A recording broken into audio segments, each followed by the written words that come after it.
Hello, everyone, and welcome to another edition of Preaching to the Choir Ministries, Google Hangout style. And today, I'm going to be having a debate with John mcdropout, and we're going to be talking about morality. It's going to be an informal debate. We're not going to have a moderator, just to prove to those of you out there that I can have a disagreement with someone and do it in a respectful manner. And we have already agreed on parameters for the rules and everything. We're going to give each other set amount of time to speak, set amount of times to do rebuttals, set amount of times for Q&A. And yes, if enough of you are watching, if you want to ask some questions, feel free to do so in the comment section. But for now, let me introduce John mcdropout. Hey, John, what's up? Hey, G-Man, how's it going today? Everything's going good. You want to let everyone know a little bit about yourself, my newer subscribers, and let everyone know how they can find you on YouTube? Sure. I go under the handle John F. McDropout on YouTube. I'm an anti-theist here on YouTube. I oftentimes try to represent a respectful and maybe some might say a more nice version of anti-theism than most people would present. But I still try to speak my mind about these things and have honest conversations. I'm glad G-Man's invited me to talk about morals. It's one of my favorite topics and one that I think has a lot of misunderstandings that end up being attached to it. So I'm happy to talk about it. I think it's going to be a breath of fresh air, personally, to have this kind of a discussion without the name calling and the disrespect and all that. You know what I mean? This is two adults having an adult conversation, and then we can disagree. You know what I mean? Maybe we can learn something from each other. You know, God forbid we actually learn something from each other and we go to bed and think about what we heard today, you know? So yeah, I think that'd be awesome. I mean, I try to never limit myself when it comes to being able to learn from anybody. So I always think I have an ability to learn from everybody. So that's one of those things I try to keep in mind. But yeah, thanks again for the opportunity. So I mean, yeah, no problem. I recognize you as one of the more respectful atheists. I mean, even my friend Kendall likes talking to you. You've been on this channel twice, I think, and he has no complaints about you whatsoever. Neither do I. Oh, cool. Well, I'm glad. I mean, I like both you guys. I think you're very genuine in your conduct, at least, and I think that kind of comes through. So I think it's really great that you want to have this conversation. So with that, I mean, I'll let you kind of get into your opening statement or whatever it is you wanted to kind of start with, and we can. I was kind of hoping you was going to go first. Sure. I mean, I think one of the major things that I have with this whole discussion regarding morality is that the words subjective and objective oftentimes get tossed around quite liberally in a way that's sort of dismissive, or at least sort of an attempt to categorize what it is we're talking about in a complete way. I think sometimes when people talk about morality being purely subjective, they get the idea that it becomes sort of preferential, as if individuals can pick and choose amongst morals as they please. But I think really, I mean, when we talk about subjective, we really mean we mean that it comes from the mind, and it only kind of resides in that conscious state that we call the mind. And when we're discussing things like morality, I mean, we really are, those things actually become pertinent details in regards to our discussion of it and the way that we assess it. And so the way I think about it is, when we think about someone's preferences, that really is an integral part about how we decide whether or not our actions might be moral or immoral against that person. And so we kind of can choose a way of right conduct by considering those preferences of the other person. And so in that way, the subjective element of morality is really an integral part of our description of morality. And so in that way, I think oftentimes we use the word subjective to describe that it comes from a mind, but really the mind is the objective fact of the situation that we're dealing with.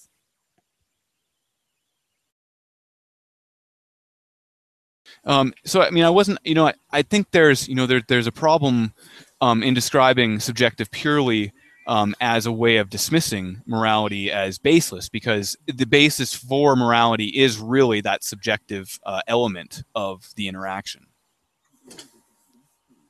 What would you say to that? And did you understand kind of where I was going with that? I did kind of use the word a few different times, so it might. I'm still thinking on it. Yeah, I'm still thinking on it. This is what I'm going to do. I'm going to do my opening statement, and then after I'm done chewing on it, then I'll make a comment on that, because this is the first time I've heard somebody try to argue like this with this. Because I actually agree with some of what you said. The way I approach the whole moral argument here on YouTube is that when I look at morality, I'm looking at it like this. I'm looking at it as a person who's either basically good or bad or evil, what we would call it, or whatever, where they make decisions that's going to benefit people versus decisions that's going to harm other people. You know what I mean? And the question is where do we get this from? You know what I mean? And how do we come to the conclusion that something is good and something is bad? Now, I mean, as a Christian, I believe, well, actually, you know what? Not just the fact that I'm a Christian. I don't believe it's possible for a person to come to a conclusion that, like, to say things like that stealing is wrong without first understanding what stealing is, understanding how stealing affects the other person, and understanding that someone told you that stealing was wrong. Because let's say, hypothetically speaking, no one ever told you that stealing was wrong. Would you still believe that stealing is wrong? A lot of us as Christians would argue that God's word is written on our hearts, and then that would be, God's law is written on our hearts, rather, and then that would be the absolute or whatever, or the person telling us, so to speak, that stealing is wrong. But the point is, someone told him. You know what I mean? And we knew that the thing that was told to you was true because we can see how it's harming other people. But how do you come to that conclusion if no one's ever told you? Okay, this is harming this individual. Well, why is it harming the other person? Why is it harming the other person? Oh, because this person is going to suffer loss. Well, if you've never been told this, or no one's ever taught you any of this, and you see that this person losing the thing that he lost is harmful, then why come to the conclusion without anyone telling you anything, without a lawgiver or someone like that to explain to you why would that be wrong? You know what I mean? And I believe that there's only one or two answers for that. Okay, obviously the first one you heard already, and I said that God's word is written on your heart, and that God has put it in us so that we know that stealing is wrong. The other answer is that a person thinks it's wrong because they think it's wrong. Okay, because so either way, you got a person telling you it's wrong. It's either yourself or it's God or someone. So I have the attitude that that morality is objective. Okay, that it's absolutely wrong. It's absolutely wrong because it's going to be rare you're going to find anybody that thinks stealing is okay, except for the person that's going to end up in jail later on for the rest of his life if he keeps doing it, or the person that's going to be labeled as a thief or something like that. So I come from the school that is objective because you have to have a moral lawgiver dictate to you that this is wrong and this is not going to be tolerated. Okay. Without that, then you're allowed to have this world where this person thinks is wrong, this person doesn't think is wrong. Well, let me go rob your house. And most people would think that stealing is wrong. Like I said, until it happens to you, someone comes in your house and takes your belongings, you know what I mean? Of course, you're going to think it's objective until someone steals from you. Then you're going to no, stealing is wrong. It's wrong all the time. There's no justification for it. Now, somebody might say that that what if somebody was hungry? You know what I mean? And decided to steal bread. Is it still wrong? Yes, it's still wrong. You took it from somebody who worked hard to make that bread or to buy that bread. But it would be understood by many people, you know, that this person was hungry and he only did it because he was hungry. But the act of stealing it was still absolutely wrong. So I'll use that as as an opening statement. I have a lot of problems with people saying that morality is subjective or based on their own personal opinion. Some of the points that they make about morality being subjective, I actually agree with, and I don't really have a problem with. But I still think it comes back to objectivity. Go ahead, John. Cool. You know, I just really had a question of clarification on the stealing bread example you gave. Yeah. You said, you know, it's still absolutely wrong to steal that bread. You know, but I mean, are you saying that it's still absolutely wrong because the bread has a value to the other person? Or are you saying that it's absolutely wrong because the act of taking something that's not yours is the wrong thing that we're talking about? I would say both. I would say both because you got to take it into consideration. Let's say the bread was yours. You know what I mean? You have a job, you work hard, you buy that bread for your family so everyone can eat. You know what I mean? It's your property, it's yours. And it's wrong for another human being to come to you and take something that they never worked for. They never tried to, labor for or toil or anything like that. They could have simply asked you for it, but instead they stole it.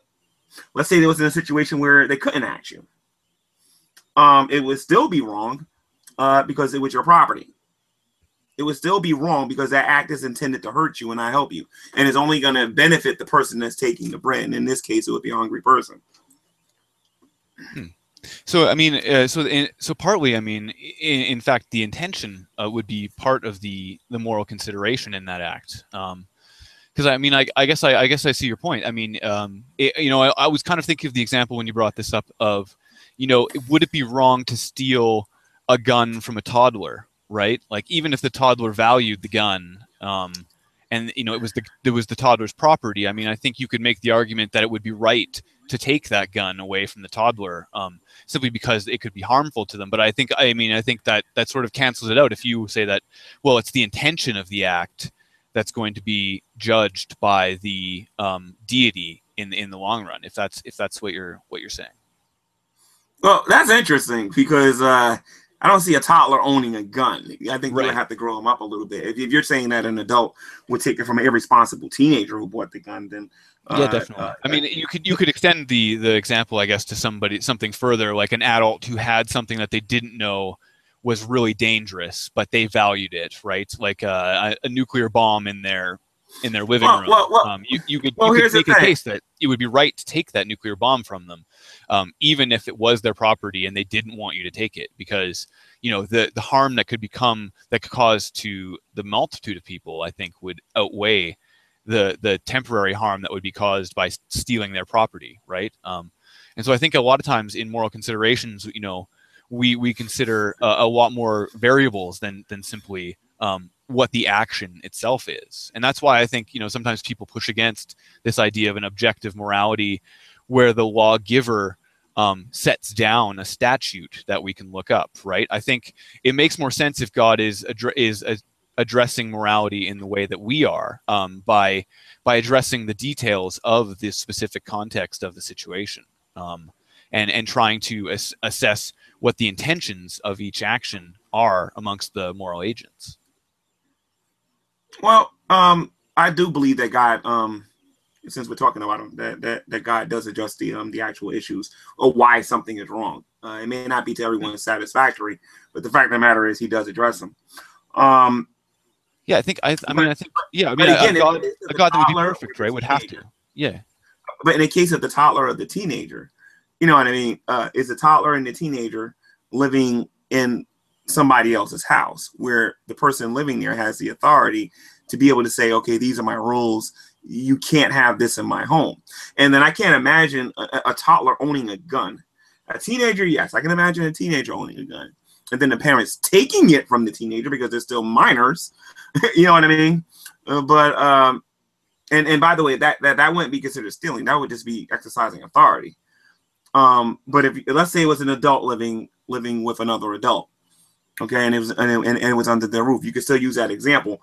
But then let's say, hypothetically speaking, it was a situation where the person there was taking the other person's gun because they felt like this person was going to be harmful, was going to harm everyone. Mm-hmm. Still wrong. But the person is doing it with good intentions to try to keep everyone else around the person safe. that the person he took the gun from might actually go around shooting people for no apparent reason. It's still wrong in and of itself. But so I mean, when a person took it, it wasn't necessarily done with evil intentions. It was done, you know what I mean, to protect other people. That's interesting, G-Man. I think, if it's still categorized as wrong, I think it becomes difficult to see how that's really a statement about morality. Because I mean, when we talk about morality, we're talking about what we ought to have done, what we ought to do in a certain situation. And I think, it's weird to talk about that, well, we ought to have not stolen that guy's property, and yet we were also morally correct in taking that gun to save lives. So I think, well, again, in this hypothetical example, yeah. But well, again, do you see how that kind of it sort of blurs the line between what we talk about with a moral action and an immoral action? We no longer have a way of determining what we're calling moral if we're not talking about what we ought to be doing. No, and I see what you're talking about regarding it. But again, in all three situations that was brought up before we got to the adult one, they was living in someone else's house under someone else's authority. You know what I mean? And the person, hypothetically speaking, in that make-believe example, that person has the ability, that person is the one making the rules in the house. I don't want nobody having a gun in here. And if you do have a gun in here, I'm going to take it from you. It could be something like that too. So I would think that the person that made the rules would have a moral obligation to take the gun from the person. Morality does fit in there. So then the question would become whether or not it's stealing or not. You know what I mean? Because it's under this person's roof. And he'll take it not so that he can use it for his own personal wishes, but he'll take it to keep everyone safe. Again, that's why I don't like what ifs too much or hypothetical examples, because hypothetical examples sometimes tend to blur the subject or blur the issues.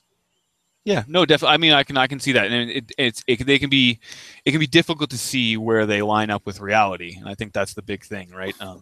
Right. They're not very convincing in that case, and sometimes they're just used to make specific points, but I think they can be misleading. So I think my other objection then is sort of this use of the word objective to describe what God's doing, right? In your statement, you said that the moral lawgiver has to think that the action is wrong in order for it to be considered wrong. But in that statement, we don't really get a sense of why God thinks it's wrong. And I think that's the biggest problem, is that we don't, within that idea of this moral lawgiver, we are sort of in the dark as to what he's going to require in a specific situation, simply because his knowledge of the situation is so much greater than ours. And so we're sort of, left in the dark. And I think, it's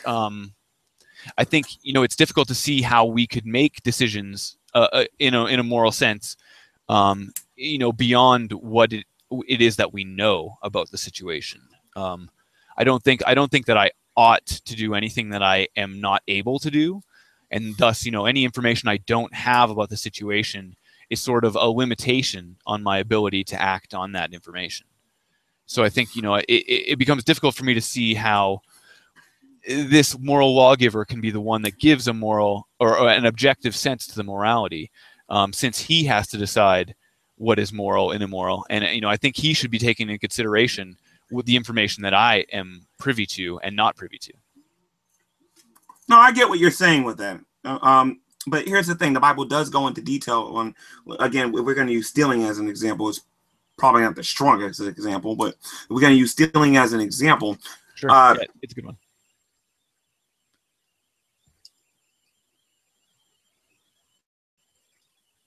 G-Man, can you hear me?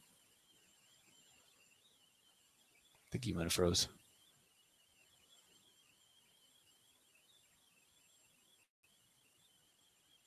No, G-Man, G-Man, you're back with us? G-Man, can you hear me? No, I was just about to say, I think that stealing is a great example. It's very, I think there's a lot less emotion that's John, you there? wrapped up in it. Yeah, I'm here, G-Man. Sorry, I was just vamping a little bit there. John? Yeah, I can hear you now. John, are you there? Can you hear me, G-Man? Yeah, I can hear you. What just happened? I'm not sure. You were there, and then all of a sudden there was a second you. Can you hear me now? Yeah, I can hear you. Yeah, Yeah, I don't know what happened. it looked like The you Hangout froze. just reset it. I still got a live indicator on mine, so I think we're still going. Oh, okay, cool, cool. Just check YouTube if you can, because if we're not, then we're gonna have to start this over. Then I don't know, I'm gonna do it. I'll do it. Yeah. But what I was saying before the before all that stuff started happening with stealing and whatnot, stealing doesn't show love towards one's neighbor. The majority of the time. Again, stealing involves a certain level of selfishness, a certain level of jealousy, a certain level of greed, and a whole bunch of other things, or what the Christian would call the lust of the eyes, the lust of the flesh, and the pride of life. Okay, those things that the Bible would deem as being sinful, they would be contrary to God's nature. Okay, God would never teach us to go and take something that didn't belong to us. Now, some people might disagree when they go into the Old Testament, but they got to remember everything ultimately in the earth belongs to God. And if I can bring it to another level, when it comes to the scripture, whenever you're taking it, like, for example, John, if you own something and I come in your house and I take it from you without asking you and it's considered stealing, I'm not just taking from you. Technically, I'm taking something from God too, because everything in the earth belongs to him anyway. Okay. So what Christians are commanded to do, Christians are commanded to love their neighbor the way they love themselves, which would prevent us from stealing from you. It would prevent me from looking at something that you own, something that you worked hard for, and have somebody like myself come to your home and take it when it doesn't belong to me. You know what I mean? So when we practice the law of love, we're actually being God-like or Christ-like in our actions, and when we're not doing that, then we're not being Christ-like. So the Bible does talk about this, but I would have to speak for like a good another 20 minutes if necessary to go into why. Like, one of the examples I love to give on YouTube, it's like, look at it like this, right? Let's look at lying, for example, right? Some people don't think lying is wrong. Some people don't think like all forms of lying is wrong. Imagine this, John. You go to work, right? And your boss promises to pay you, right? And he doesn't pay you. Who's affected by that lie? Your wife is affected. Your landlord's affected. The government's affected because he's not going to get his taxes that month. The bank's going to be affected. He's not going to get his mortgages. The grocery store is going to be affected because you're not going to have anything to go shopping with. Everyone's going to be affected by that one lie the boss gave you by saying, if you work, I'm going to pay you. Not to mention your boss is going to be mad because you're going to give your boss a black eye for not paying you, like he said he was going to. You understand what I'm saying? So everyone's affected by one lie. I mean, I should know the chocolate atheist thing that happened last year. A lot of people was affected by that. Sure, man. I think there's there's a lot of value in honesty, and I for one would second that. I think lies tend to escalate and compound, and that honesty definitely is probably the best policy, to quote my mother, but from back in the day. I think it's interesting to talk about lying as an absolute, or an absolute moral, where suddenly it could be considered an immoral act to not lie, or to tell the truth to someone looking to hurt someone else, right? Or some example like that, where dishonesty would actually prevent the incurring of harm, and would actually be the greatest benefit to all involved, even the one threatening the violence on the other person. I think we sometimes we sometimes take good policy and good ideas too far, right? I think it's good to have an idea or an ideal like honesty being the best policy, but I think that if we were to limit ourselves to that, we would run the risk of being immoral in certain situations if we were to take that to an extreme example. Do you mind if I ask you a question now? Yeah, sure. Okay, cool. Okay, so for the most part, you believe that morality is subjective. You believe that it's based on the individual's opinion. I'm sorry, not opinion. Based on their own outlook on life, so to speak. Based on some people say empathy. Yeah, I mean, is for the most part, is your morality subjective? Yeah, I mean, my morality is really based on a personal response within the individual, so within myself. So my morality is based on my response empathetically to the person I'm observing, or the hypothetical person that I'm thinking about. So yeah, I mean, in a way, I am sort of subjectively analyzing my response to a situation. But you know, I think within that, I'm attempting to consider all of the possibilities and details within that situation, and especially how relevant those details are to the situation. So, you know, there's something that you know, within that, I have to make a real assessment of the other person's subjective feelings and thoughts. And I think that's where people get kind of the most caught up in things, is that you know, our empathy is actually a consideration of the other person's response. You know, we model that other person's response in our head and feel empathy in response to that modeling. And I think that we need to, you know, if I want to have an accurate response, I'm going to need to assess that other person in an objective way. Now that sort of makes it an objective morality. I'm using the objective facts of a situation to assess my subjective response to it. Okay, that's interesting. That's interesting. So morality never really becomes objective to you, then? Yeah, I mean, I think it always has to do with interactions between people. Some people talk about morality as dealing with what an individual might do, but I think really any serious talk about morality is really about interactions between people. And so in that way, I think there's always this subjective element to it, where we have to make assumptions or try to assess in the best possible way that we can the other person's response to that interaction. Okay. Now, if you watch the Bible Thumping Weena and a lot of other Christians on YouTube, some of the ways they like to go about, and I do it sometimes too, and I might do it in this debate or this discussion, they'll say that their objective morality is absolute. This is something that's absolutely wrong all the time, like I was doing earlier with the whole stealing and lying thing and whatnot. No matter what is wrong, but you can still show the person grace and, you know, forgive them for what they did and be understanding toward it, right? Yeah. So my question for you is this, right? Rape, for example, right?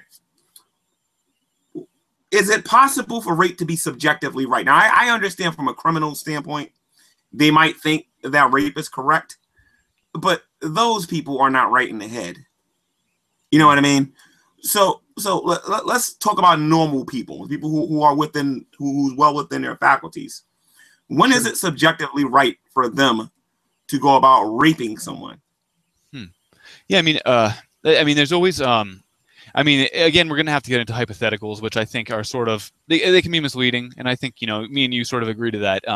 But, you know, I think there's, you know, when I sort of view morality, I view it as, you know, choosing what we ought to do. And when we choose what we ought to do, we are choosing amongst the possible options, right? Our possible actions. And we don't choose from actions that we can't possibly do. And so we have to choose from amongst all the possible actions that we have available to us. So when someone says that, like, what would make rape objectively right, I would say that the only way that we could consider objectively that rape might be right is if all the other options were worse than rape, and the options that were, or all the other options that are less worse than rape are not available to us, and all the options that are worse than rape are available to us. Then the objectively right thing to do would be to rape. So let's define that word first. That's a difficult. I mean, that's a difficult thing to hypothesize, right? Suddenly we have to think of things that are worse than rape, like rape plus something else, or rape plus murder, or rape plus. I don't even know what. I mean, it's really kind of horrific to try to envision what we could categorize as worse. But the fact of the matter is that if all the other options besides rape were way worse, then rape would have to be the objectively right option for me to do it. Does that make any sense?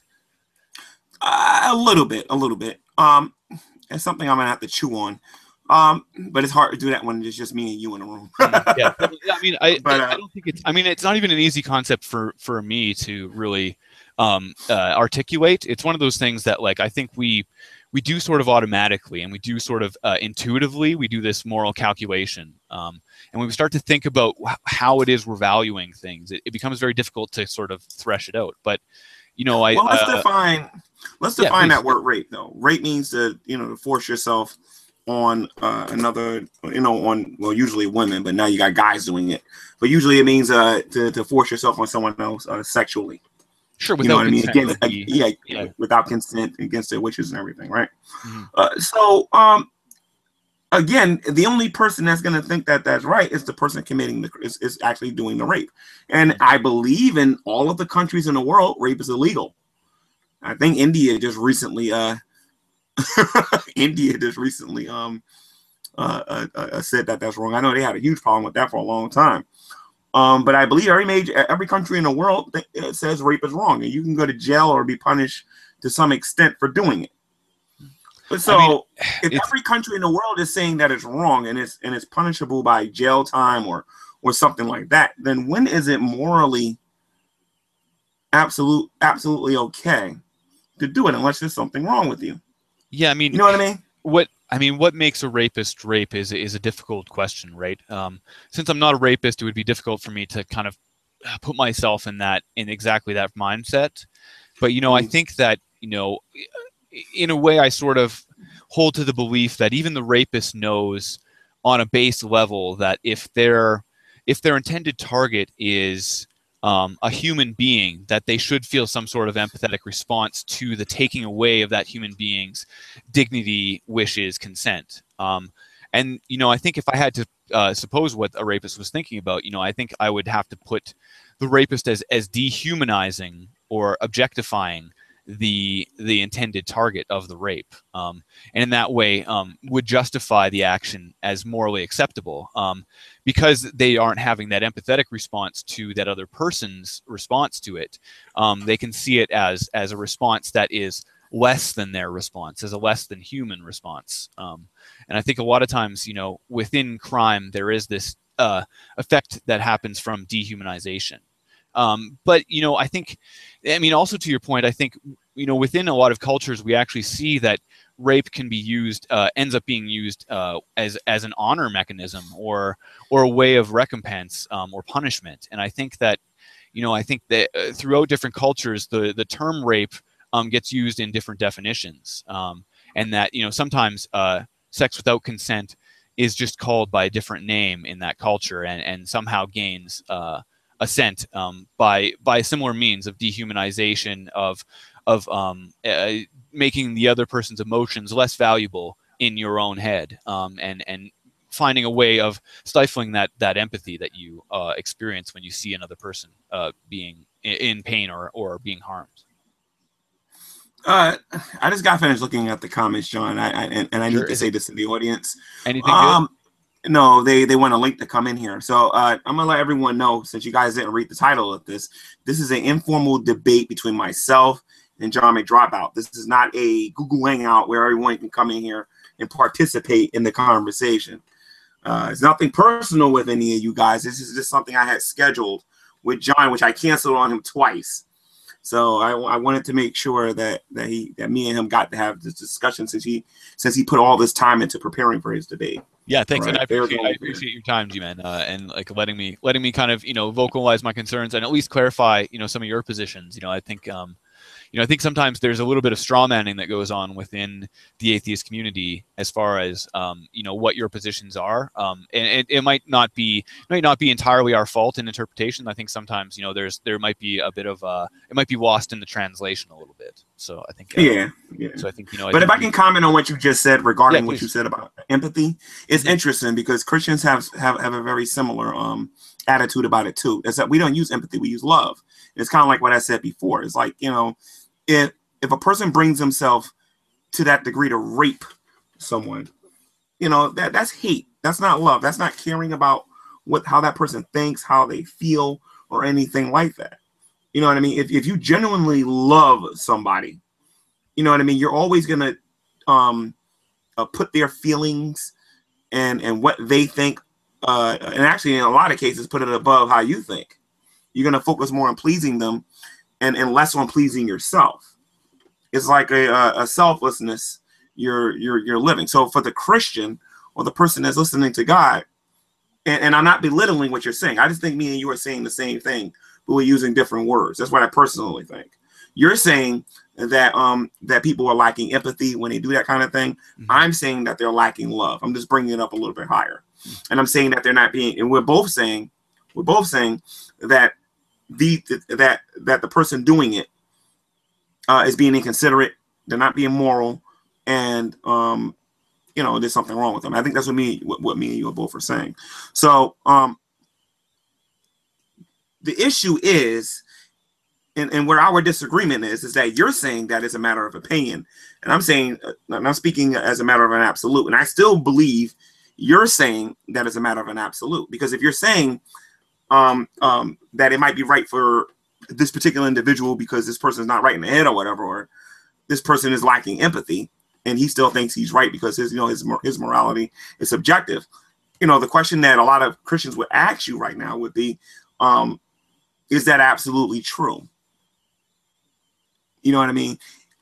Is it absolutely true that this person is using subjective morality, or is he doing it because he thinks that he's an authority unto his own self? Therefore, he gives himself permission to act that way towards that other person, whether it be male or female. I mean, yeah, I mean, there's a few things there, right? I think within. Maybe I'll come back to that. I think when we talk about yeah, I mean, when we talk about subjective morality in that sense, where it becomes about the person's response and how they feel about it. I think you're right. I mean, I'm not going to argue that a rapist loves their victim or is expressing any sort of love towards that victim. I think that's definitely something that. If they are sort of treating it like that, then there's a very twisted perception that's going on between them and the other person. I think that can be part of the problem, right? Is that when we talk about morality, it often depends on the person's perception of the situation that they're in. If they perceive it in a different way, we might have someone who comes to a very different moral conclusion. And I think that that can be part of the problem. But I think when we talk about their assessment of morality, of the moralness of that act, I think if it's only if I don't know, I think I'm just really ruminating on the idea, that you say, we're talking about the same thing as far as empathy and love, and I think that's I think it's true. It's true in a sense, and I think I think in a lot of ways what you're saying is slightly more profound. I think love sort of involves this this stretching of empathy, this sort of exercise of empathy to try to extend it to everyone. And I think you're right that morality is a lot about trying to extend that love to everyone. And I think Jesus was very explicit in his golden rule that you're supposed to do unto others as you would have them do unto you, and that sort of in a lot of ways it's a positive reflection of whatever it is you're sort of putting towards yourself. But I think that's where the problem really lies, is that, oftentimes when people rely on that response to another person, or rely on that rule of doing unto others as you would have them do unto you, the problem ends up that, a person who has low self-esteem or desires to have harmful things come to them, can project that out onto another person and consider that a moral action, right? That golden rule suddenly becomes the liability, and I think that's where we start to talk about is that the absolute truth? Well, no, I don't think I think it's objectively true that the rapist has the wrong idea about what is indeed the most harmful action, and what he ought to do in that situation, from what I can see, is cause the least amount of harm to all the people that he's interacting with. But I think that when we talk about the objective fact of it, I think he's clearly objectively wrong in his assessment. But can we say that it's absolutely true that he's wrong in that that judgment. I'm not sure. Now the question is, can we make the same assessment and judgment about lying?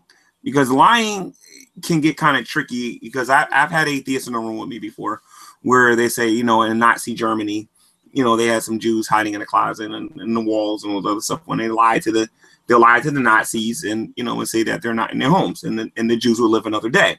Mm-hmm. And then they would say, well, how am I wrong for doing that? And then I would say to them, well, you're wrong in the sense that that what you're doing is you're practicing deceit. See, even as a Christian, it would be hard to defend.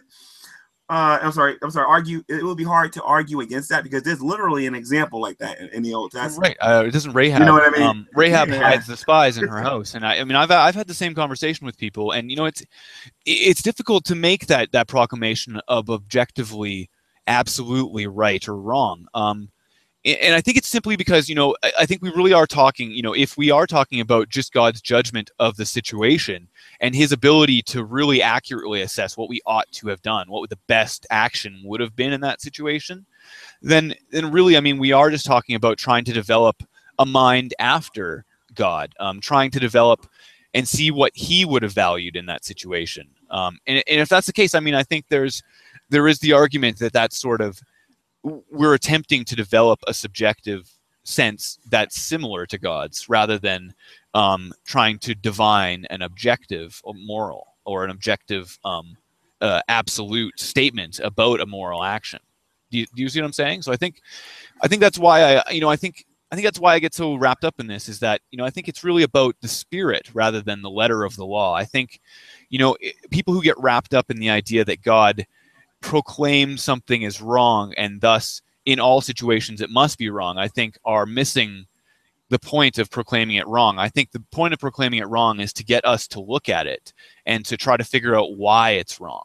Well, there's a lot of truth to what you're saying there. There's a lot of truth in what you're saying, but I would still say that as long as the lawgiver is telling you that it's wrong, it's wrong. But you do have a point, a very strong point at that, when you're saying that a lot of what we see in the Old Testament, you know, are these examples of what we need to stay away from. You know what I mean? What the Israelites were doing, and what some of these what these sinful nations were doing that were against God, and we see how God reacted to a lot of that. So, as a matter of fact, a lot of the things that Christians don't practice, we see a lot of that in the Old Testament. For example, we're told directly not to be involved with witchcraft. We're told not to be part of divination, have anything to do with like talking to ghosts and things of that nature and whatnot. You know what I mean? So I get what you're saying with that, but again, as long as we have a lawgiver telling us that this is right or this is wrong, I still think it's safe to say that our morality would still be objective, because and it has to do with appealing. If you're appealing to yourself, then you might have an argument to say that everything is subjective. But even then, it might not be the strongest argument in the world, John.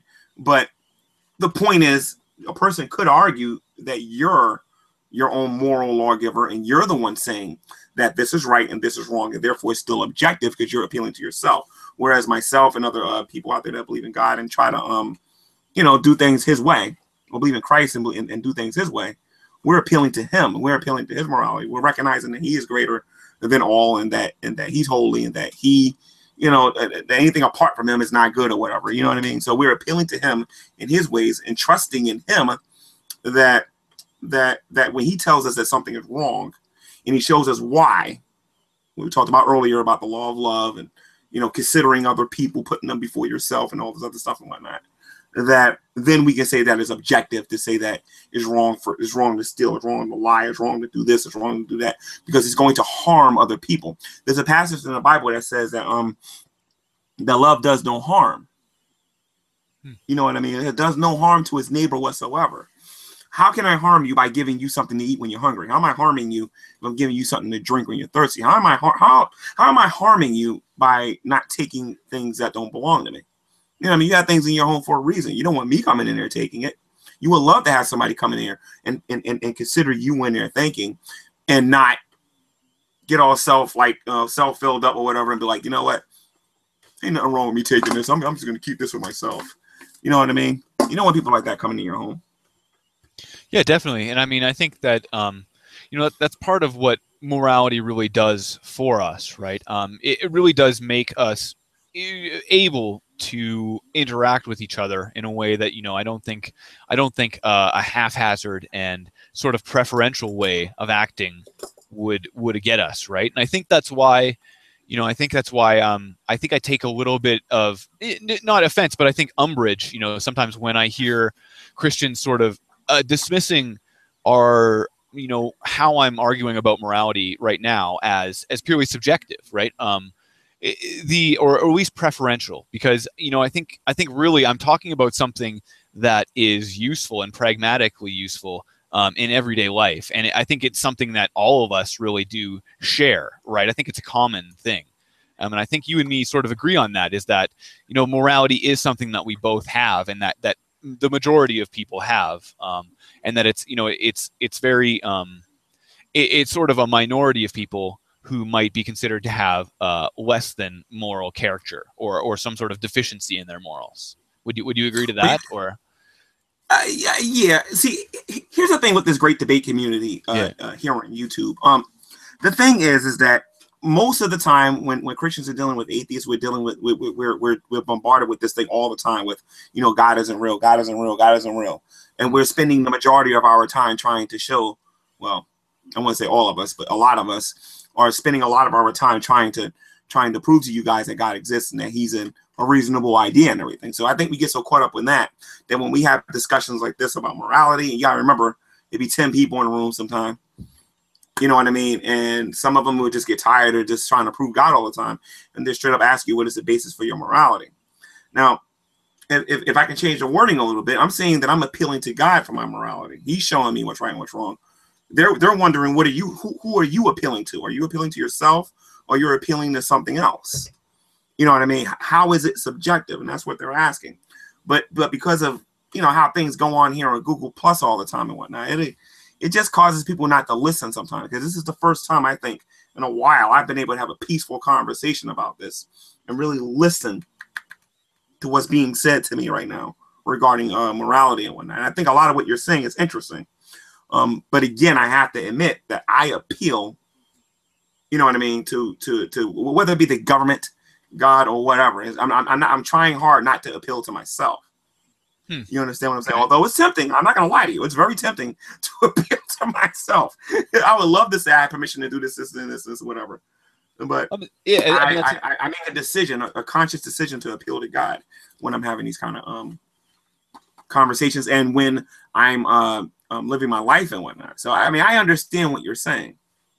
But go ahead. Yeah, I mean, that's definitely interesting. I think attempting to eliminate ourselves from moral considerations like that is probably a great idea. At least in our thinking, and I think it can help eliminate some of the biases that we're bound to eventually get caught up in. And I think in a lot of ways, I sort of am sympathetic to the idea of. I mean, when I was coming out of Christianity, this is one of the main things that sort of held me in that deistic belief for so long, was the idea that I wouldn't be able to be a good person without this God's concept, or this idea of a God basing or as a basis for my morality. And I think it's not necessarily the case. I found it to be otherwise, that I actually have a really great idea of morality at this point. But, I think I'm very sympathetic to the idea, because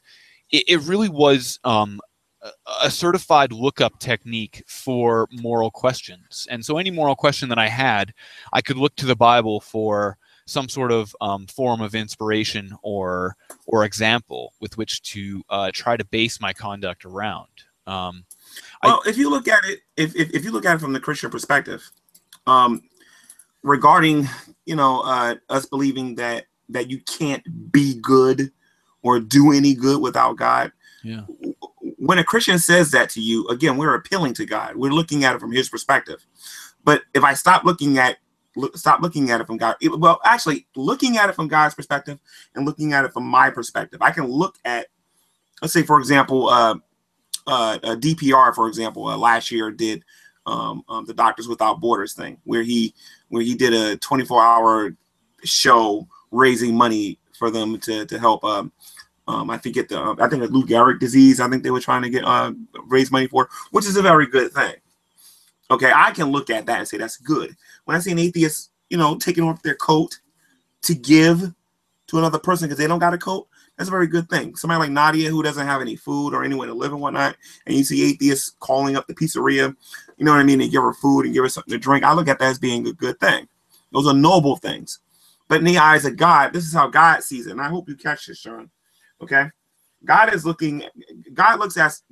at man as being fallen and as being sinful because we fall short of the very high standard that he has. Okay? So when we do good in his eyes, he's basically saying that good that we're doing is not enough to make us right in his eyesight. But he does recognize that what you're doing, it's going to sound a little contradictory, about the things that you're doing, the sacrifices that you're making, it's benefiting other people. You understand what I'm saying? And it's helping other people.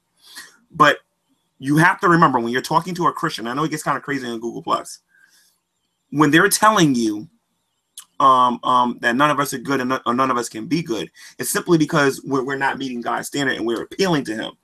Okay? But we're never going to say that when you go to a soup kitchen, you're volunteering your time to feed the homeless and whatnot, which I know atheists do. They do a lot of charitable things. No, I mean, we're not going to say that those aren't good things. All we're trying to say is those things are never going to make you right in the eyes of God when you're dealing with like righteousness and salvation and things of that nature and whatnot. But so again, when you left Christianity, you might have left, I'm pretty sure, based on what I heard, that you might have left for the wrong reasons, but I know that's not the debate topic. But I'll never say that an atheist doesn't do good things. You do good things, Go ahead.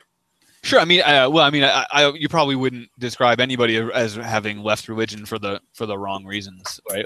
Or for the right reasons. Well, actually, no. You said I guess religion. it depends what religion. You said religion. Yeah, I definitely think people can leave religion for good things. Yes. I didn't realize. But yeah, I mean, I think there is this when you leave a religion like that, you do have this sort of floundering, right? I mean, when you are basing your entire morality, and comparing it to this idealized version of morality that God sets for you, I think that, you do end up looking at yourself as falling short and being unworthy in that sort of absolute righteous sort of sense. And I think you're right. I mean, that's very inherent within Christianity. And the only thing I worry about within that is that when we have, when we internalize a rule like do unto others as you would have them do unto us, I think it's dangerous to have an attitude of feeling like you're less than worthy or like you are somehow deserving of punishment or any sort of terrible suffering, right? I think when you internalize that sort of attitude and then you internalize a rule like do unto others as you'd have them do unto you, you run the risk of projecting that attitude onto others, and that clearly isn't an attitude that's shared by everybody, right? And I think that's where there's a danger within. Well, again, and the only people that have that attitude are those people out there that believe that they're sinners and believe that Jesus Christ is the only one that can make them right in the eyes of God. And the key word there is to be right in the eyes of God, to be justified in the eyes of God. But where there's the breaking down, God also builds you up. Because once you're right in his eyes, now you become a child of God. You become a royal priesthood. You're promised and guaranteed eternal life. You're going to rule with Christ for 1,000 years. There's a whole bunch of things that the Bible promises for those who love him. For example, the Bible says, no mind has imagined, no eye has seen, no ear has heard what God has prepared for those who love him. So while the old man is being broken down and destroyed, God is building up a new man who's going to be stronger, more bolder, more confident about himself, as he's walking the faith with God. But unfortunately, a lot of people don't spend a lot of time reading and studying scripture to get this. All they do is focus on the negative part. I mean, I think you're right. And in a lot of ways, I think it sort of hits on the idea that morality and building a moral sense is really about attitude and about trying to change your attitude to be, I mean, sort of we were talking about being loving towards other people, and that's sort of an attitude adjustment within yourself rather than simply a set of actions that you take, right? Right. So I think, that's really the important part when we're talking about moral sense and moral faculties is developing that attitude and developing that real sense of morality, right? I think that's what all of us are trying to develop is, that sort of automatic morality, a way of getting to the right answer morally every time, right? I think that's what we want. And I think, I think if you're endeavoring really to do that, I think, following an example of somebody that you think is good is definitely a way of trying to achieve that goal. Yeah, we call them mentors, we call them teachers and whatnot, right? But and I mean, I would even extend that to your God, right? To your God as an ideal, I think, would be even a great example of somebody that you would be looking to as an example on how to act moral, because he's giving you the pronouncements and the ability to do that. So I think, But I would say that's true of everyone, though.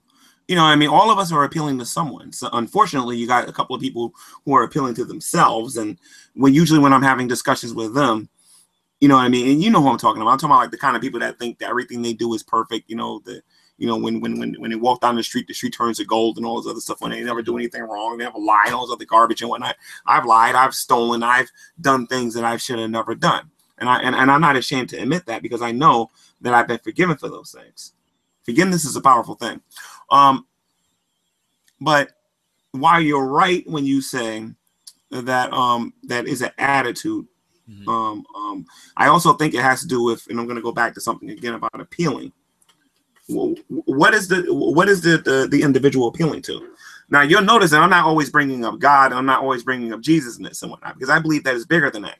Well, actually, I don't think it can get bigger than God and Jesus, but it's more universal than that. I'll put it to you that way. I can appeal to myself. I can appeal to God. I can appeal to Jesus. I can appeal to Buddha. I can appeal to President Obama. I can appeal to whom I deem to be the most moral and upright person. The reason why I appeal to God, and I'm going to use myself as an example, the reason why I appeal to God, besides the fact that he saved me and all this other stuff and whatnot, because he's shown me that man in general is going to screw up and he's flawed. He's not perfect. He's going to mess up. And based on what I've read in scripture, he's been pretty consistent in scripture. Now, people have their disagreements with the flood and the destruction of Sodom and Gomorrah, some of the Old Testament laws that we see and whatnot. That stuff can be cleared up with Bible study. You know what I mean? And I believe that if a person has a good understanding about it, maybe they'll change their mind about some things. But I don't believe that you can appeal to anyone higher than God. But who you appeal to is important. You got people out there that's appealing to the devil, complete opposite entity of God. They think killing is right. You know what I mean? Killing people for no apparent reason. You know what I mean? Throwing babies into the fire is right. That's a good thing and whatnot. Those people are loony.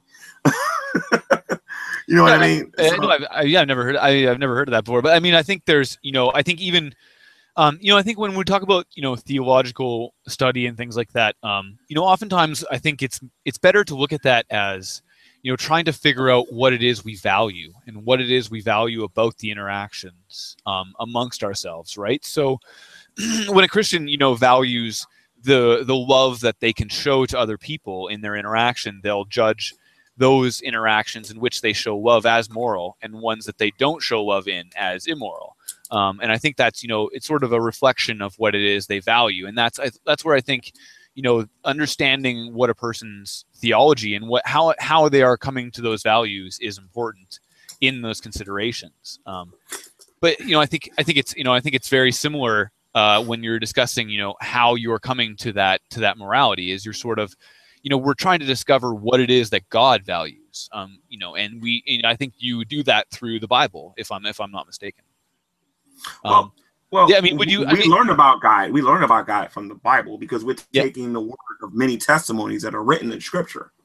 You know what I mean? And one of the things I like to say to people when they say, "Well, why are you worshiping a book?" Or why? Well, number one, I'm not worshiping a book. That's number one. But why are you just taking the word of some ancient sheep herders and whatnot, because those ancient sheep herders are consistent. Consistency is very important. And I mean, I think it's important to never disclaim a book or sort of discard a book simply based on its age or the ancientness of it, right? I think it's good to assess things on their own merit rather than to sort of dismiss it as something that's old and so I don't necessarily have to listen to it. I think the ancient people could be just as right as modern people can. It's simply a matter of looking at their assessment and trying to put it in that right context. I think you're right that we sort of bring our interpretation of that particular morality to the table. We're not necessarily just bringing a text to the table. If that makes any sense. Oh no, I totally agree with you. If my idea of morality was, well, the Bible says and the Bible says, and I can't go deeper than that, then I would just look at myself as just being some type of parrot and whatnot. One could argue that I'm not even a Christian because all I'm doing is just quoting text and I can't really go deep into it. Sure. I mean, and I would have to accept that argument, but I can go deep into why stealing is wrong, why lying is wrong, and express God's heart on why those things are wrong and why he doesn't stand for any of that. Yeah, I mean, you mentioned at the beginning when you said God had written the morals on your heart, or written his heart on yours. His laws, yes, his laws on your heart. I think, heart. Yeah. I mean, do you mean that in sort of God has kind of given us this basic moral faculties or moral sense, or do you mean it more like, the particular laws that God absolutely holds have been imprinted on everybody's heart, and simply everybody around us is sort of a different level of a mutation of those particular laws, or a deviation of those laws, right? Because I think when we talk about moral faculties or moral sense, it's clear that amongst different people we have a lot of different ways of looking at morality, and I think if we really talk about God putting something on our hearts, how would you view that faculty? Is it a set faculty, or do we have to bring, is there just a basic faculty and we have to bring the values of our society and of our culture and the way that we learn, just the way that our society is set up? Do we bring those values in and then set up our morality from there? Well, I would say, again, with consistency and with documentation, in the sense that, let's take stealing, for example. Most people, when they steal, they're trying to hide the fact that they steal. They don't go out there boasting and bragging about, I stole from this person. But they understand the consequences for doing that. Yeah, they know that lying is wrong. That's why they always try to back up their lies and back up their lies and back up their lies. And eventually they get caught because they keep lying and they'll eventually forget one, and then people will catch them in it and whatnot. And it's the same with anything that is right or wrong. If we're trying to hide what we did, then we know it's wrong. We know that it's wrong. You know what I mean? If now I'm going to use the atheist community here as an example, but I'm not trying to be funny by doing this, but it's just something small that I notice that atheists do here on YouTube, right? And mind you, Christians do the same thing. I'm not going to sit here in front and act like we don't do it either, but maybe on a different scale we do it. Okay, an atheist will come into a Google Hangout and say something there and will argue a particular point. And I know you've seen this, Sean, right? They'll argue a particular point real hard. They'll get the answer to that particular point. Then they'll go into another Google Hangout and completely change their position because they're debating another Christian. And then when you point that out to them, well, I didn't do that, and they'll do something like that. Now, Christians sometimes will do the same thing. Maybe not necessarily with an argument or a position, but with something that they claim they did or they didn't do. You know what I mean? So the person's got to hide what they're doing or try to lie about what they're doing. They know that is wrong. Like, for example, if Wolf was here, Wolf King, I'll use him as an example. Not saying that he did it, but let's say he did do this, right? He came in here and said that he thought evolution was partially right, but he believes that there might have been another way how life was created. Then he went into a different room and said, you know what? I believe in evolution 100%, and I don't believe in no other explanation. And then one of us confront him about it, and then he changes his whole story again and say, I never said these things, knowing full well he did, and he's trying to hide it. Then he would know what he's doing is wrong. But then getting him to admit that is wrong is something entirely different altogether.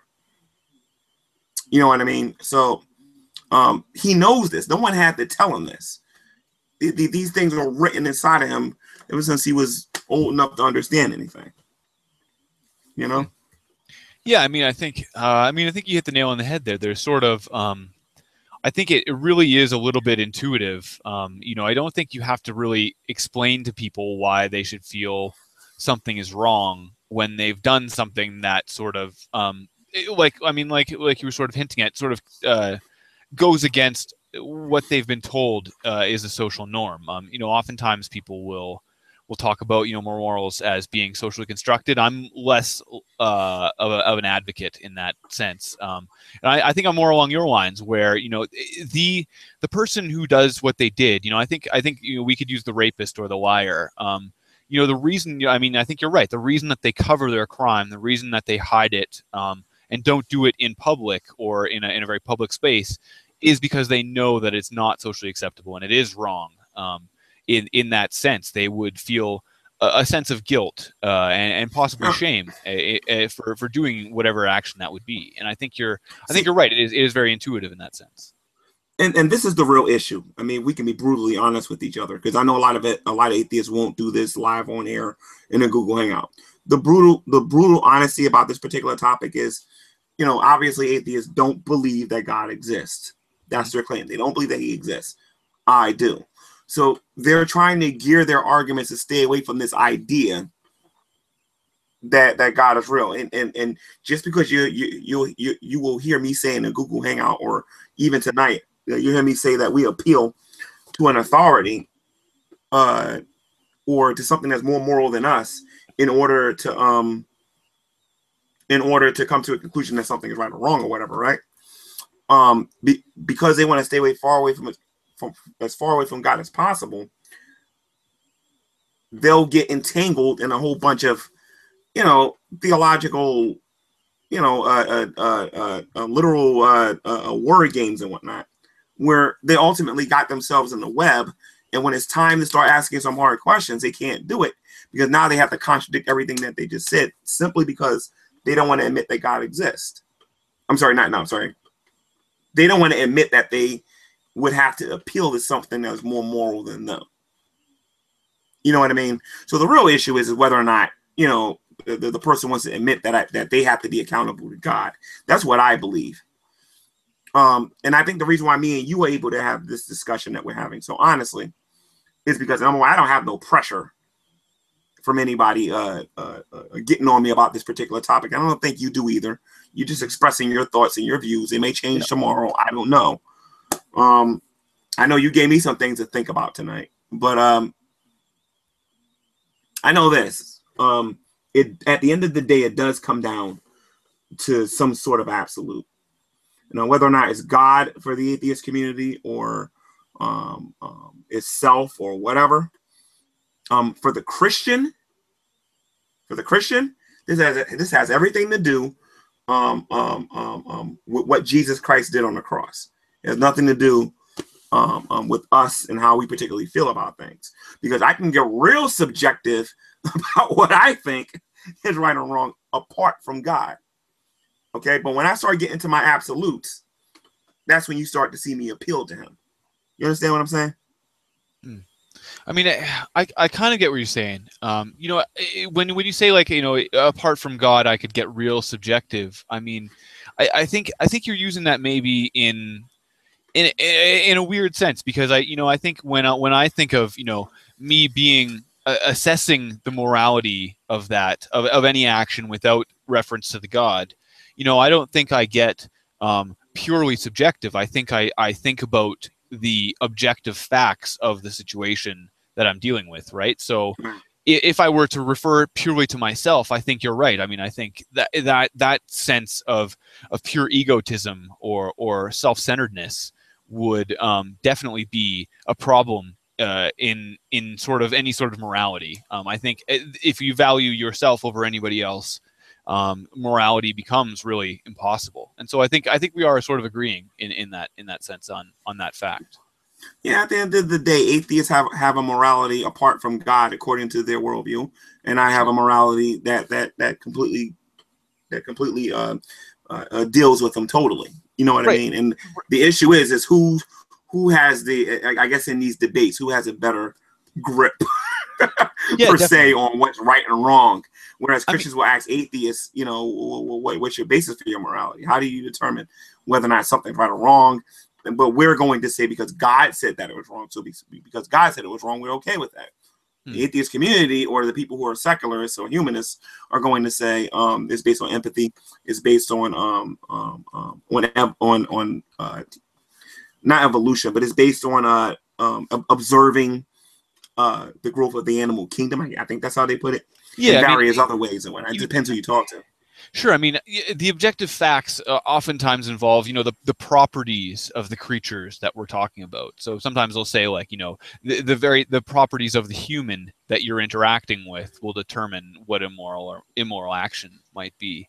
You know, but I think that's an important point, you know, where I think where we really diverge in how we assess morals. You know, I think when atheists talk about morality, they're often trying to delineate or sort of explain the way that we come about with morals and a way of explaining how moral values are actually come up with. And sometimes, you know, they can explain it in ways that seem more or less subjective or objective. But, you know, I think the problem that atheists oftentimes have with Christianity in regards to morals is the very fact that Christians will claim that the God says it being moral is what makes it moral, when I think, you know, in reality, you still have to make that assessment about why God said it's immoral or moral, right? You sort of let it slip when you said that, you know, God says lying is wrong, and we know that it's wrong because it causes harm to other people or it causes bad situations to occur.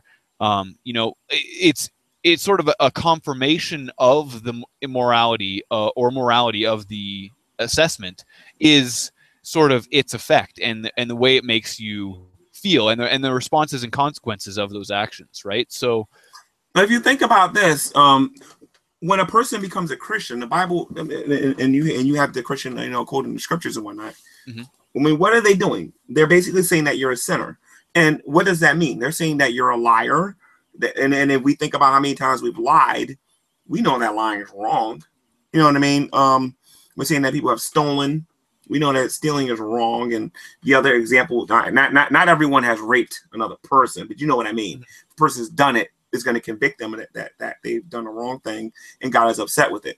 And if the person hears the message and is convicted by it, you know, there's a very good chance that they'll come to faith. They'll come to faith in Jesus Christ. And will seek forgiveness because of the sacrifice that he made. But I think a lot of atheists just get caught up. Not atheists. I got to stop saying that. A lot of people who don't trust in Christ will end up getting caught up in this idea where they think that Christians believe that something is wrong simply because God says it. No. Let me tell you something. I've been a Christian for about, 14 years now. And about 14 and a half years. And I'm not going to lie to you. I would have been a Christian about a year and a half if that's all I believed because God said so. That doesn't make any sense. I don't see anyone being a Christian very long simply because God said so. You know what I mean? There has to be something more to that because I could have came up with that myself.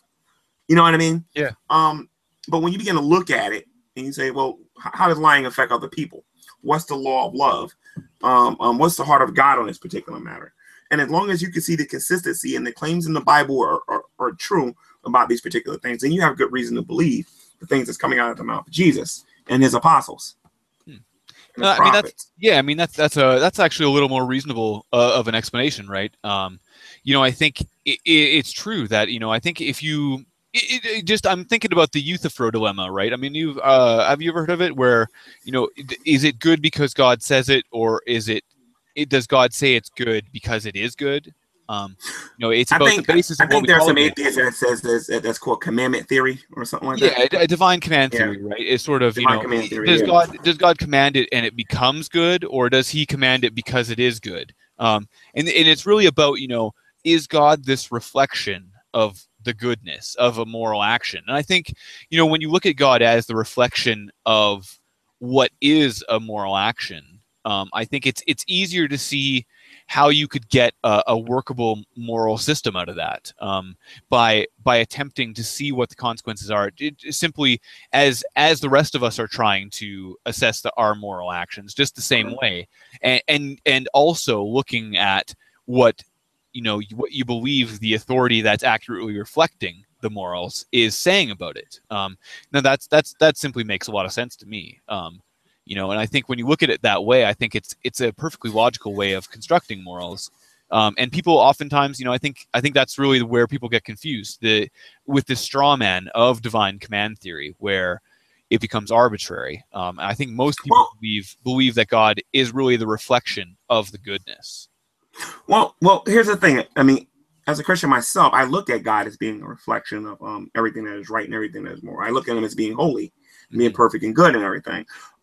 But there are times when I'm lying. Well, there were times earlier in my faith where I'm lying in my bed. I'm like, well, why does God get so mad about people committing adultery?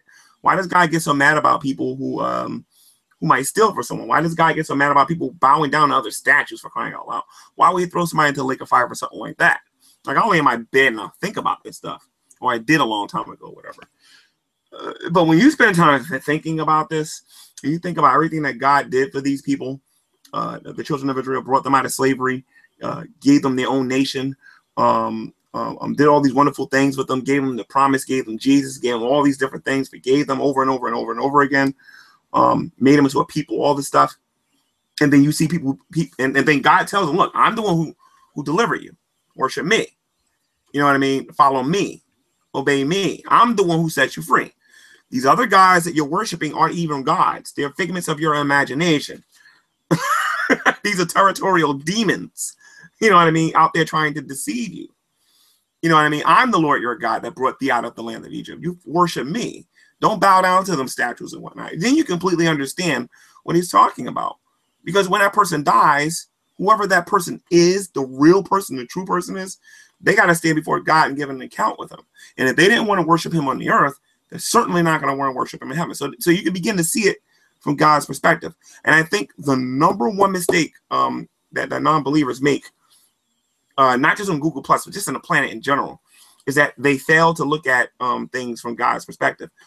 I'm willing to bet that if the atheist community started to look at, they still might not want to become believers. They still might not want to become Christians for other reasons and whatnot. But if they started looking at this world from God's perspective instead of their own perspective, I think that a lot of these claims about him being immoral will be thrown out the window very fast. Yeah, I mean, I don't know. I think I think that's part of our misunderstanding or our disagreement here, especially just the way our different point of views go. I think when you say that that we fail to see things from God's point of view, I think I would almost say that the failing of Christian morals as I see them is that Christians entirely value the point of view of God over the point of view of the people that they are interacting with and that are actually being that the consequences actually involved to the actions. I think sometimes when we value the God's input, who isn't actually involved in the interaction itself, and I think his stake in the matter of like I mean, you're talking about adultery or these things that seem to have very little real world consequences, or at least none that seem all that harmful, and yet God seems to take such a hard stance against them. It becomes difficult to see how that how that's against humankind. And I think I'm sympathetic to that, but I think that's where our disagreements come in, is that oftentimes Christians value the God's perspective over the perspective of the other person. and I think that's where our morals end up clashing with each other. And I think it's valuable to at least highlight that. I don't know if we'll get to the bottom of it at any point, though. Well, this is what we can do, because we have been going on, I think, for about an hour and a half, I think now. Yeah, pretty good. Pretty good. Do we have any questions from the audience? Because what we can do is we can schedule another a continuation to this debate on another day, because I got to work tomorrow. I got to get some sleep. Yeah, no, definitely. So, it's getting a little later, and we started a little later, so I'm not that. Yeah, and I would love to have another discussion with you to continue this, just me and you, no one else, definitely, so we can get somewhere with our understanding with this. You know what I mean? And I think the audience would find it interesting as well. But do we have any questions from them? Are you looking at the chat? I saw. I mean, there's one from Anime Fan 2K9. I believe is that James? I think so. Yeah. Okay. Cool. By the way, how you doing, James? I'm sure he's fine. He says, according to atheism, there is nothing wrong with rape. According to atheism, there is no such thing as good and evil. Now that's difficult, right? I mean, clearly atheists are able to tell you what's wrong with rape, right? I mean, the consequences of the actions to both the victim and the person who perpetrates the rape, I think, can be shown to be negative. And so we could at least say why that might be wrong. This idea of good and evil becomes a little more difficult to define. But I don't think atheists are unable to have good and evil. I think we might differ on how we define it. And I think that you might call, God being ultimate good and Satan being the ultimate evil, and define the extremes in those senses. But I think, an atheist could still have a range and have two extremes on either end that, might not correspond to God exactly, but still could be considered good and evil, as we could categorize them, right? Well, I think I know what James is trying to say, but I disagree with him. Because of a lot of the trolling nature of a lot of different atheists here on YouTube, it's very difficult to see if they actually know what they're doing is actually wrong or right or whatever sometimes. But in general, I have to disagree with James on the fact that atheists don't know the difference between good and evil, because let's say, hypothetically speaking, I preach the gospel to you, right? And I say, look, according to the Bible, we're all sinners, and I explain what sin is and whatnot. Then I go into, the sacrifice that Christ made, and that, if you place your trust in him, you're going to be saved. In order for you to accept what you're hearing, you're going to have to admit that you're a sinner, meaning you're going to have to be able to know the difference between, right and wrong. And the truth of the matter is, I don't care what nobody says, we all know the differences between right and wrong, the basics of it. Yeah, granted, we might have modified it a little bit, but definitely, we all know the differences between right and wrong. You're hitting on the one point I really wanted to stress in this conversation, is that, I think we both understand that everybody sort of has this innate moral sense that we're all sort of working with. And when we talk about morals, we're really arguing from the existence of those senses. And so to talk about other people not having them, besides, people who might lack empathy or moral senses like psychopaths or, really extreme criminals, I think is to miss the point of the discussion of morals. We're trying to talk about what it is that makes things moral, and where we can get that accurately, and where we can assess that accurately. And I think that's really the heart of moral discussion. And I think you hit it right on the head. We both know what moral is, and we both have that sense in ourselves.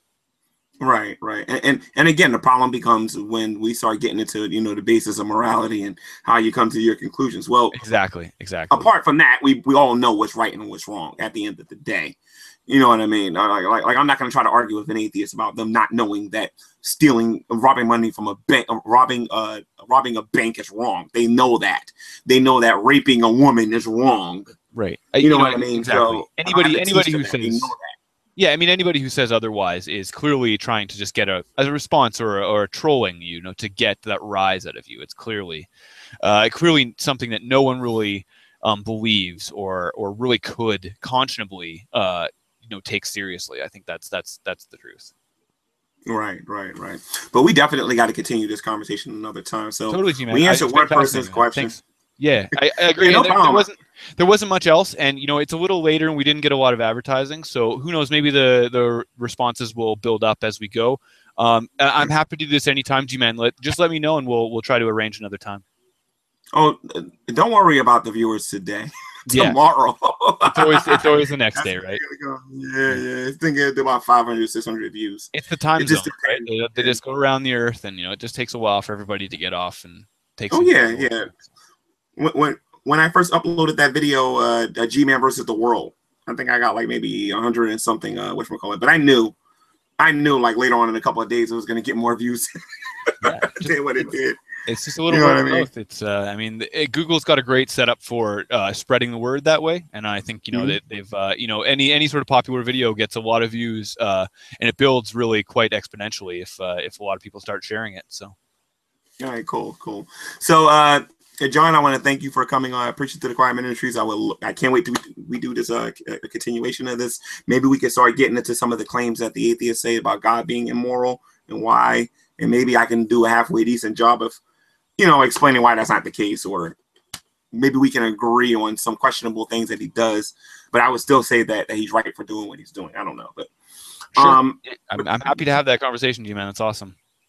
All right, cool. So with that being said, if you took the time out to watch this entire debate, and you want to debate me and you have not been disrespectful with my first and my last name in the chat and on somebody else's channel or in video, I would love to have a one-on-one debate with you. I want to change the way I do things on my channel as far as Google Hangouts go. So if you've always wanted to have a one-on-one debate with me, contact me via Skype or Google Plus. If you're friends with John mcdropout, I'm going to give him permission to give you my Skype details, so he'll give them to you, and then we can set something up. And it's not going to be on the very same topic we're talking about today, because after a while this does get kind of boring.